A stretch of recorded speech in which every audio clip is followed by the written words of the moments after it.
আজকে খেলা হবি বিএনপির ফ্যামিলি কার্ড লিয়া। বিএনপি যে কি পরিমাণে বেকুবের দল হয়েছে তা আজকে আমরা মজা নিয়ে দেখবো। হাঙ্কেরও তো পপকর্ন কেনার পয়সা নাই, মুড়ির টিন নিয়ে বসেন, যান যান যান তাড়াতাড়ি নিয়ে আসেন। বিএনপিরা বাম্বু খাইতে দেখলে তো আমার ক্ষুদ্র ভ্রাতার ভগিনীদের কারো কারো ব্যাপক মজা লাগে, তাই করে মজা আজকে ডাবল করে দেবো। আসেন আগে দেখে নি ফ্যামিলি কার্ডে কি কি দিবি বিএনপি। তারেক রহমান 2024-এর সেপ্টেম্বরে বলছিলেন ফ্যামিলি কার্ডের কথা। সেখানে বলছিলেন এই কার্ড যাদের হাতে থাকবে তাদের প্রত্যেককে মাসে মাসে খাবার আইটেম দেওয়া হবে। দেখেন, পরে দেখা গেল হয় টাকা অথবা খাবার দেওয়া হবে, যার যেটা প্রয়োজন। এই প্রসঙ্গে আমরা পরে আসিচ্ছি, এক এক করে আমরা দেখব। তো কি দেওয়া হবে তাহলে? ফ্যামিলি কার্ডের আওতায় প্রত্যেকটা পরিবার মাসে 2000 থেকে 2500 টাকা অথবা সমমূল্যের খাদ্য সহায়তা পাবে। তবে খাদ্য সহায়তা কি পাবে সেটার ব্যাপারে বিএনপির নেতাদের বক্তব্য আছে, আমরা ওইটা দেখব। আমরা ওইটা দেখে খাবারের হিসাবটা করে নেব। এই সহায়তার নগদ অর্থ হিসেবে অথবা নির্দিষ্ট খাদ্যপণ্য যেমন চাল, আটা, ডাল, ভোজ্য তেল এটা হিসেবে দেওয়া হয়ে যেতে পারে। তো আমরা এই যে এটার একটা হিসাব কেজি ধরে করে দিছে এক বিএনপির নেতা, আমরা সেটা দেখেই হিসাব করব। এতে একটা পরিবারের খাদ্য চাহিদার একটা বড় অংশ নিশ্চিত হবে বলে তারা মনে করে আর কি। টাকাটা আসবে কিভাবে? ওইখানে বলা হয়েছে যে বর্তমান রাজস্ব এবং ব্যয়ের কাঠামোর মধ্যে বরাদ্দ এবং ব্যয় ব্যবস্থাপনা দক্ষতা বাড়ায়, দুর্নীতি অপচয় কমানোর মাধ্যমে প্রয়োজনীয় রাজস্ব সাশ্রয় সৃষ্টি করিয়া এটার বরাদ্দ করা হবে। এটা বিএনপির তারেক রহমানের উপদেষ্টারই লেখা, এটা দেখেছেন। তো কাদের দেওয়া হবে এই ফ্যামিলি কার্ড? সবাই পাবে, এটা সার্বজনীন, মানে দেশের সবাই। এমনকি সেটা যদি প্রাইম মিনিস্টারের বউ হয় সেও পাবে। আমরা নিয়ে আসছি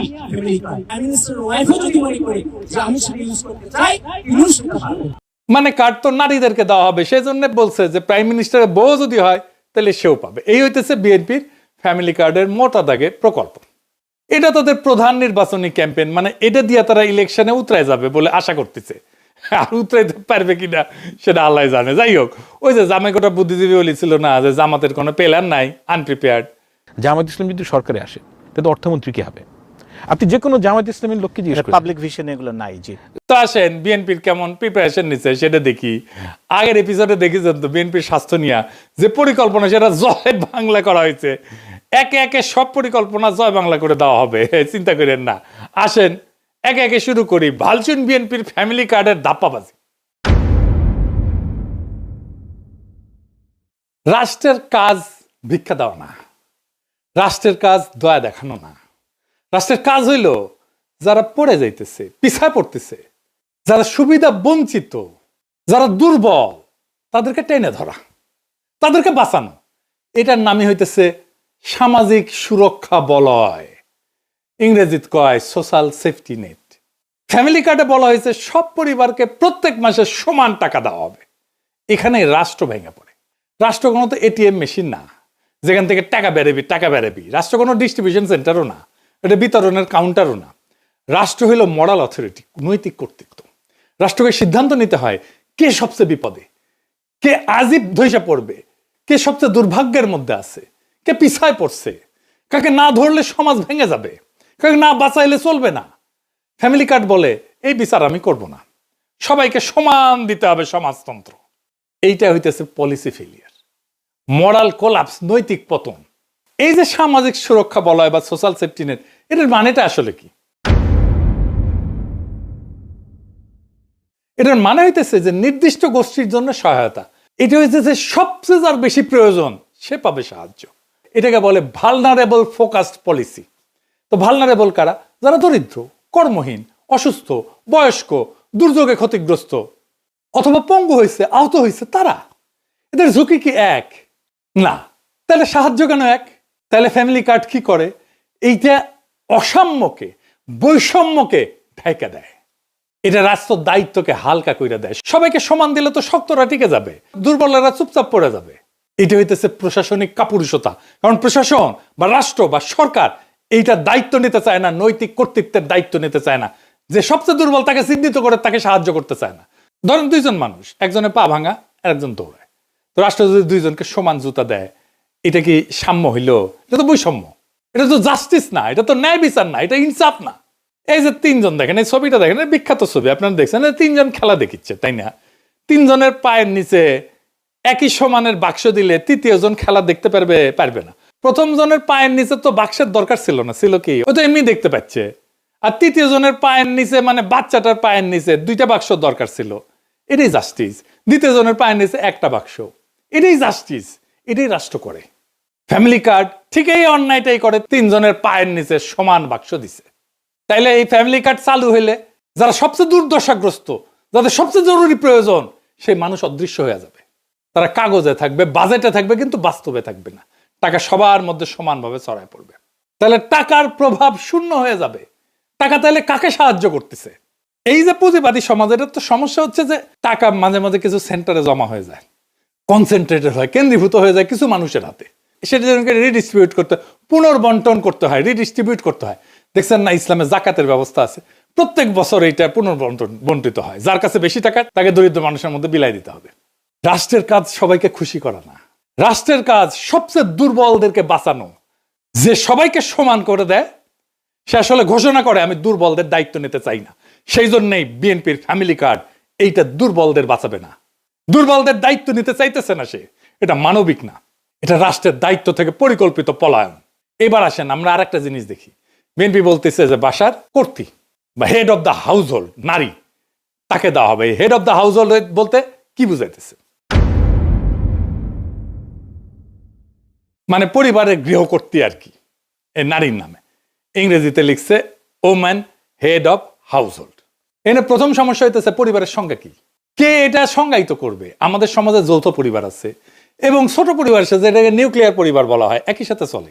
যে নারী, সে নারী তো কারো মা, সে একই সাথে কারো মেয়ে, কারো স্ত্রী, কারো শাশুড়ি, কারো পুত্রবধূ, কারো বোন। তাকে কোন পরিবারের অন্তর্ভুক্ত করা হবে? পরিবারের কোনো সংজ্ঞা বানানো তো সম্ভব না। এটা একটা ইমোশনাল অ্যাটাচমেন্ট। একটা পরিবারে কে কে থাকবে, কোন কোন সম্পর্ক থাকবে, কতদূর রক্ত সম্পর্ক পর্যন্ত পরিবারের ভিতরে থাকবে, তো এসব তো রাষ্ট্র বা সরকারি আমলারা এটা সংজ্ঞায়িত করে দিতে পারে না, বলে দিতে পারে না, ডিকটেট করে দিতে পারে না। এক এক পরিবার এক এক রকম হবে। দেখবেন কোন পরিবারে শাশুড়ি আছে, কোন পরিবারে মা আছে, কোন পরিবারে ভাই আছে, কোন পরিবারে বোন আছে। এই একটা ইস্যুতে তো ব্যাপক কারচুপি, দুর্নীতি হবে। একটা পরিবারের সব মেয়ে প্রত্যেকের নিজের নামে কার্ড বানাবে, এটা হবে। আমি কয়ে দিতেছি, লিখে দিতে পারেন।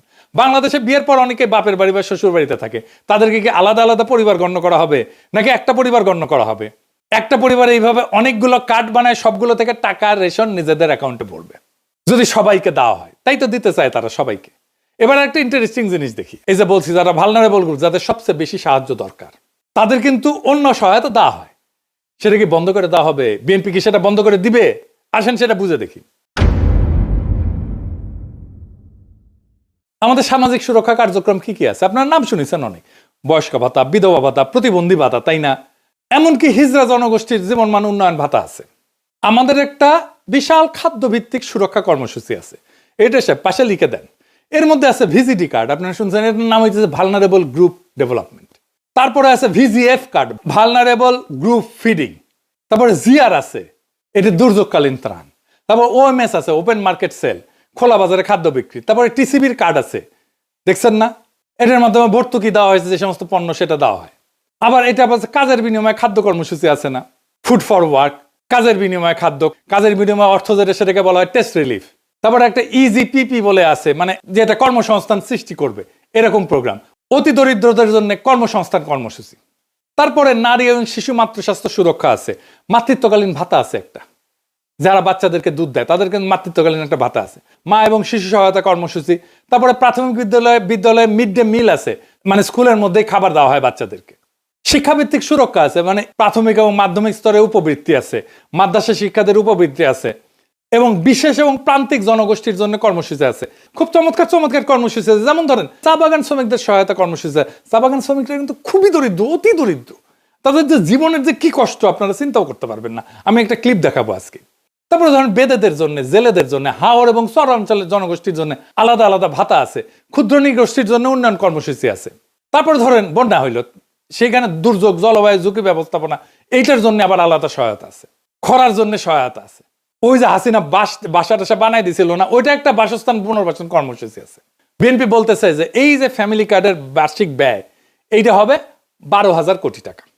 তো এই আমি যতগুলো সামাজিক সুরক্ষার কর্মসূচি বললাম এই বাজেটের 10%-এর মতো, 10.28 ওরা বলছে। মানে হাসিনা আমলে যেটা দেওয়া হয়তো তার 10 ভাগের 1 ভাগ। কিন্তু সামাজিক সুরক্ষা কর্মসূচিগুলোর মধ্যে ওরা বলতেছে যে এটা ওভারল্যাপ আছে, মানে একই সুবিধা একাধিকবার পেয়ে যায় একজন। সেটা কমায় বিএনপি 9,500 কোটি টাকা সাশ্রয় করবে নাকি এর মধ্যে থেকে, এবং সেই অর্থটা ফ্যামিলি কার্ড স্কিমে দেবে। বুঝছেন, এই 12,000 টাকার মধ্যে 9,500 টাকা এক্সিস্টিং যে সামাজিক সুরক্ষা আছে ওইখান থেকে বাইর করে কেটে নিয়ে ফ্যামিলি কার্ডে ঢুকাবে। মানে একটু বুঝাই দিই, এই যে দেখেন চা বাগান শ্রমিক সে একটা বিশেষ সুবিধা পায়, আগে একটু দেখায়নি, চাতে তো মজা করে খায়, চা বাগান শ্রমিকের জীবনটা কেমন, কষ্টটা কেমন দেখেন।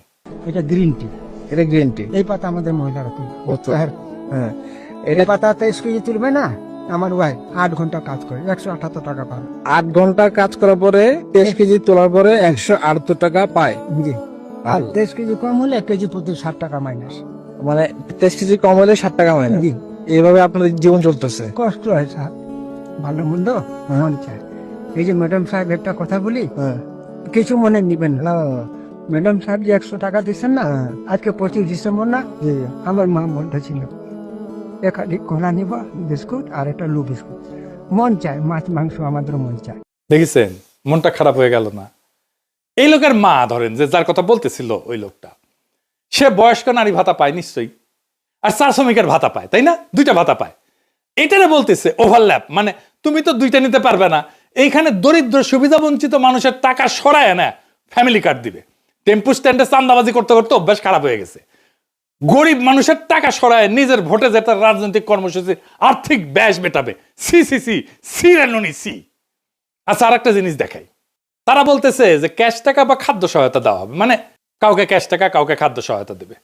কে ঠিক করবে কাকে ক্যাশ দেবে আর কাকে খাদ্য সহায়তা দেওয়া হবে? এবার আসেন দেখি খাদ্য সহায়তা দেওয়াটা আদৌ সম্ভব হবে কিনা। বিএনপি নেতারা বলতেছে ফ্যামিলি কার্ডের মাধ্যমে সবাইকে প্রত্যেক মাসে 25 কেজি চাল, 5 কেজি আলু, 2 কেজি ডাল, 2 লিটার তেল, 1 কেজি লবণ ফ্রিতে দেবে বিএনপি। বেনে বেনে করছি না, বিএনপি নেতারাই করছে, শোনেন। আমরা প্রত্যেকটা পরিবারের নারী সদস্যর নামে একটা করে ফ্যামিলি কার্ড প্রদান করব। ওই ফ্যামিলি কার্ডের মাধ্যমে আপনি 25 কেজি চাল প্রতি মাসে, 5 কেজি আলু, 2 কেজি ডাল, 2 লিটার তেল, 1 কেজি লবণ আপনি ক্রয় করতে পারবেন সম্পূর্ণ বিনামূল্যে, শুধু কার্ডটা আপনার হাতে থাকলেই আপনি পারবেন। হাঙ্গারে কাঁঠাল রানী 2009 সালে সবাইকে 10 টাকা কেজি ধরে চাল খাওয়ানোর লোভ দেখায় ক্ষমতায় এসেছিল। হ্যাঁ, খাওয়ানোর লোভ দেখায় ক্ষমতায় আসাটা বাংলাদেশের বড় দলগুলোর খাইসলত হয়ে গেছে। বাংলা মার্টিন লুথার কিং কাঁঠাল রানীর চেয়ে 1 ধাপ আগায় সবাইকে ফ্রি চাল খাওয়ানোর প্রতিশ্রুতি দিচ্ছে। খালি ফ্রি চাল না, সাথে ফ্রি আলু, ডাল, লবণ, তেলও থাকতি। দেশের সরকারি হিসাবে ধরে নিলাম আনুমানিক 4 কোটি পরিবার আছে। যদিও ফ্যামিলি কার্ড হইলে কারচুপির মাধ্যমে এই সংখ্যা বহুগুণ বৃদ্ধি হবে। দেখবেন এই 4 কোটি পরিবারকে প্রত্যেক মাসে বাংলার মার্টিন লুথারের প্রতিশ্রুতি অনুযায়ী 25 কেজি চাল, 5 কেজি আলু, 2 কেজি ডাল, 2 লিটার তেল, 1 কেজি লবণ যদি ফ্রিতে দেওয়া হয় তাহলে 35 কেজি খাদ্যদ্রব্য, 35 কেজি সব মিলে সরকারকে 4 কোটি পরিবারের প্রত্যেককে মাসে 35 কেজি খাদ্যদ্রব্য প্রত্যেক গ্রামে ফ্রিতে সরবরাহ করার এটার যে ক্যাপাসিটি, লজিস্টিক্যাল ক্যাপাসিটি, সেটা তৈরি করতে হবে। গুদাম লাগবে, ট্রান্সপোর্ট লাগবে। এটা কত বড় সংখ্যা, এটা বাংলার মার্টিন লুথার কিং অঙ্ক করে দেখছে কিনা আমি জানি না, যদিও তিনি নিজের ভাষাতে এক বক্তৃতায় বলছে তিনি অঙ্কে নাকি কাঁচা। তুমি যে বললে তোমার অঙ্ক করতে ভালো লাগে না, তোমাকে একটা সিক্রেট কথা বলি, অঙ্ক কিন্তু আমারও খুব ভালো লাগতো না, অঙ্ক দেখলে আমিও ভয় পেতাম। এই 35 কেজি যদি 4 কোটি দিয়ে গুণ দিই তাহলে 140 কোটি কেজি, 14 লক্ষ টন। সরকারকে বছরে 14 সাথে 12 গুণ করেন, এত লক্ষ টন বা অতিরিক্ত 2.25 কোটি টনের মতো নতুন খাদ্য গুদাম বানানো লাগবে। বর্তমানে সারা দেশে সরকারি খাদ্য গুদাম আছে 20 থেকে 25 লাখ টনের মতো, এটা করতে পারে। তাহলে এটা তুগলকি কারবার হয়ে যাবে না? দিল্লির একটা সুলতান ছিল মোহাম্মদ বিন তুগলক, আমরা বলি না তুগলকি কাণ্ড করছে, সবাই ওরে ম্যাড সুলতান বা পাগলা সুলতান বলে রাখতো। সেরকম উদ্ভট সব প্রজেক্ট করে সালতানাতকে দেউলিয়া বানায় ফেলছিল। বাংলার মার্টিন লুথারও একই পথে হাঁটা শুরু করেছে। দেশে বর্তমানে যে সমস্ত সরকারি খাদ্য গুদাম আছে সেখানে ব্যাপক দুর্নীতি হয়। কৃষক সরকারি আমলা কর্মচারীকে ঘুষ না দিলে সেখানে নিজের ফসল বেচতেই পারে না, পারে গুদাম থেকে খাদ্যশস্য লোপাট হয়ে যায়। সরকারি কর্মকর্তা কর্মচারীরা গুদামের খাবার ব্ল্যাক মার্কেটে চুরি করে বেচে দেয়। ফ্যামিলি কার্ডের মাধ্যমে এই প্রক্রিয়া আরো ব্যাপক এবং ভয়াবহ রূপ ধারণ করবে। মানুষজনে ভেনেজুয়েলার মতো প্রত্যেক জেলায় জেলায় লম্বা লাইন ধরে দাঁড়াবে খাদ্য গুদামের সামনে রেশনের জন্য। সোভিয়েত রাশিয়া এরকম লাইন ধরে ধরে রেশন দেওয়া হইতো, জানেন না তো? সোভিয়েত আমলে, সমাজতান্ত্রিক আমলে, কমিউনিস্ট আমলে, জানেন না, লাইন ধরে ধরে দেওয়া হইতো। তো ওইখানে লাইন দেখলে পাবলিক দেড়ে যেত আর কি। এইটা হবে এইখানে সরকারি আমলা যেখানে বসে বসে এক এক করে সবাইকে অল্প অল্প করে খাবার বিতরণ করবে, আর লম্বা লাইন, এই লাইন আর শেষ হবি না। সরকারি আমলারা এইসব করতে গিয়ে দুর্নীতি আর ভজঘট লাগায় খাবার শর্ট করে ফেলবে সবার জন্য। আর এই খাবার বিতরণের লোকজন কোথায়, লোকবল কোথায়, কে বিতরণ করবে? এর কোনো হিসাব আছে? গুদামে খাদ্যদ্রব্য রেখে পচায় ফেলবে সরকারি কর্মচারীরা, পচা মাল মানুষজনকে খাওয়াবে, ভালো মাল সরকারি কর্মকর্তা কর্মচারীরা ব্ল্যাক মার্কেটে বেচে দিবে, নিজেরা খাবে আর মাল পানি কামাবে। এটা নিয়ে দেশে ভয়াবহ রাইট লাগবে, দাঙ্গা লাগবে ভবিষ্যতে। বাঙ্গুদের বিয়ে বাড়িতে মাংসের পিস কম পড়লে মারামারি শুরু হয়ে যায়। আর আমাদের বাংলার মার্টিন লুথার কিং সারা দেশে সবাইকে মাসে মাসে ফ্রি খাওয়ানোর প্রতিশ্রুতি দেয়। বাজারে কোনো কিছু কিনতে হলে টাকা লাগে। টাকা হচ্ছে কোনো বস্তু বা সেবার প্রতি কারো একটা ক্লেম, তাই না? টাকা নকল করে ছাপানো অসম্ভব না হইলেও অনেক কঠিন কাজ, তাই না? কিন্তু এই যে ফ্যামিলি কার্ড বা রেশন কার্ড বা কুপন, এটা 2 নম্বর করে ছাপানো একদম সহজ কাজ, 1-2 এর ব্যাপার। এটা যে কেউ পারবে। এই জন্য এইসব ক্ষেত্রে ভয়াবহ জালিয়াতি হবে। ভারতের রেশন সিস্টেম আছে এবং সেটা মারাত্মক একটা অদক্ষ এবং দুর্নীতিপ্রবণ একটা ব্যবস্থা। ভারতে কোটি কোটি কোটি ভুয়া রেশন কার্ড আছে। এর জন্য অর্থনীতির জন্য একটা মারাত্মক বোঝা। দেখেন, সরকার কৃষককে ভর্তুকি দিয়ে সার বিতরণ করে না? আমরা কৃষক কার্ড নিয়েও আসিচ্ছি, দাঁড়ান। চাচা শুনে, তারেক রহমান সাহেব যে আপনার জন্য কৃষক কার্ড করছে এটা আপনি জানেন? একটা কৃষক কার্ড করছে যে, জানেন এই কৃষক কার্ডে কি থাকবে জানেন? এই যে দেখেন, এরকম একটা কৃষক কার্ড দিবে যেখানে মেয়াদ দেওয়া থাকবে, কার্ড নাম্বার থাকবে, ঠিক আছে, নাম থাকবে, পাশে আপনার ছবি থাকবে। এই কৃষক কার্ডের মাধ্যমে আপনি ফ্রি কীটনাশক, না হলে হচ্ছে বীজ, না হলে কোনো না কোনো কিছু পাবেন, ঠিক আছে? এবং এটা শুধুমাত্র আমাদের দল করবে। তো এই সার বিতরণের ব্যাপক দুর্নীতিগ্রস্ত একটা ব্যবস্থা। যারা কৃষক ভাই আছেন তারা এটা ভালো করে জানেন। এটা এলাকার প্রভাবশালী নেতা কর্মীদের মাল পানি কামানোর জন্য একটা লোভনীয় পেশা। সেই সারের ডিলারশিপ কে নিবে? এটা নিয়ে এলাকায় রাজনৈতিক নেতাদের মধ্যে কামড়াকামড়ি হয়, মারপিট হয়।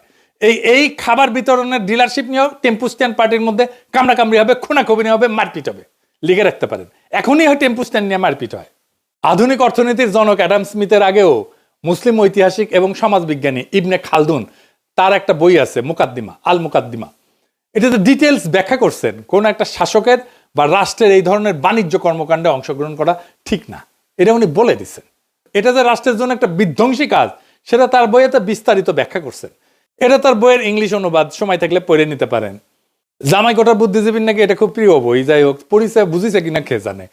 ইবনে খালদুন এতই প্রভাবশালী এবং বিখ্যাত যে আমেরিকার প্রেসিডেন্ট রোনাল্ড রিগান পর্যন্ত তার বক্তব্যে ইবনে খালদুনকে কোট করতেন। শুনেন। I studied economics in college when I was young, and I learned there about a man named Ibn Khaldun who lived 1200 years ago in Egypt. And 1200 years ago he said, in the beginning of the empire, the rates were low, the tax rates were low, but the revenue was great.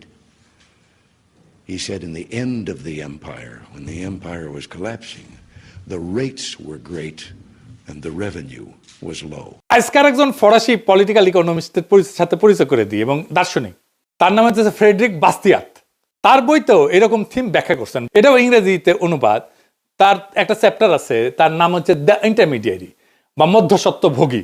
ওইটাতে উনি ব্যাখ্যা করছেন যে কোনো সরকারি আমলা বা কর্মচারীরা একটা সমাজের সবচেয়ে বড় পরগাছা।